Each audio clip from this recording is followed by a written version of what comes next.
On en vient maintenant à cette décision de la Cour de cassation en France qui confirme la compétence universelle de la justice française pour poursuivre les auteurs étrangers de crimes contre l'humanité et de crimes de guerre commis en dehors du territoire français et sur des ressortissants étrangers.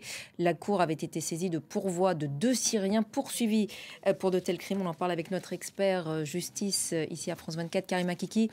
Bonjour Karim, ces 2 Syriens vont donc pouvoir être jugés en France ? Bah oui, c'est donc jurien. Les Syriens et l'État syrien va pouvoir être jugés en France parce que ce sont d'autres Syriens qui avaient porté plainte, eux, en dehors de la Syrie, pour crimes de guerre et crimes contre l'humanité après la longue guerre civile qu'il y a eu en Syrie. Eh bien, cette décision est un coup de tonnerre en termes de droit.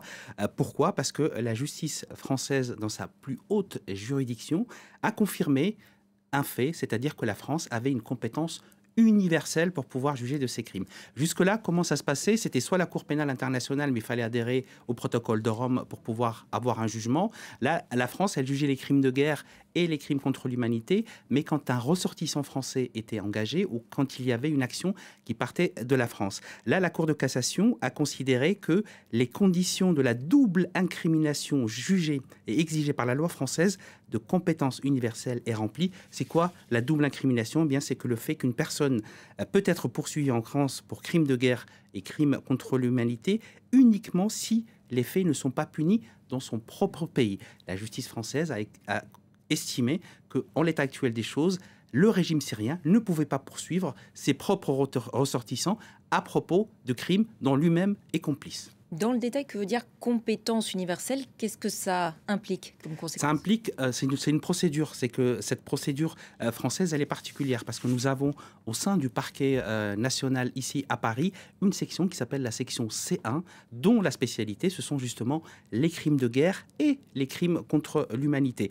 Donc ça veut dire qu'en principe, la justice française est compétente pour juger ces crimes, non seulement qui soient commis en France ou à l'extérieur du territoire, avec des victimes qui elles-mêmes ne sont pas seulement françaises ou n'ont pas la nationalité française, mais la France estime, d'après cet arrêt de la Cour de cassation, qu'elle a compétence pour juger de ces crimes de guerre à partir du moment où il y a une victime qui vient porter le dossier en France. Et cette compétence universelle va ouvrir la voie à d'autres procédures sur d'autres crimes de guerre ou encore sur d'autres faits qui sont qualifiés de crimes contre l'humanité dans le reste du monde. Et pour vous terminer là-dessus, en ce moment même se juge un procès crimes contre l'humanité dans le génocide rwandais, Tutsi et Hutu.